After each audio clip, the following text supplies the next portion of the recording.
అమ్మ వాళ్ళు మన కోసం ఓ 3-4 వెరైటీలు చేసి ప్యాక్ చేసేస్తారు. ఈసారి మా అమ్మ నా కోసం డ్రై ఫ్రూట్స్ లడ్డూస్ చేశారండి. ఎంతో హెల్దీగా ఉండే ఈ డ్రై ఫ్రూట్స్ లడ్డూస్ చేసుకోవడానికి ముందుగా కడాయిలో గుప్పెడు గసగసాలు వేసుకొని దోరగా వేయించి పక్కన పెట్టుకోవాలి.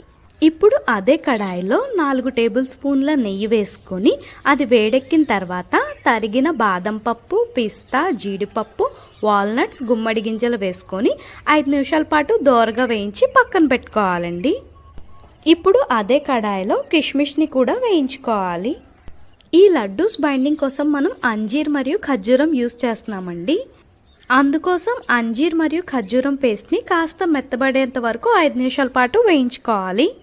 ఈ మిశ్రమాన్ని మరీ ఎక్కువసేపు కుక్ చేసినా కూడా గట్టిపడిపోతుందండి, లడ్డూలు చుట్టుకోవడానికి వీలు పడదు. ఇప్పుడు ముందుగా వేయించుకున్న నట్స్ మిశ్రమంలో కాస్త క్రాన్బెర్రీస్ కూడా వేసుకొని ఒకసారి కలుపుకోవాలి. అలాగే గోరువెచ్చగా ఉన్న అంజీర్ ఖజూర్ మిశ్రమాన్ని వేసుకొని పదార్థాలన్నీ కలిసేలాగా బాగా కలుపుకోవాలి.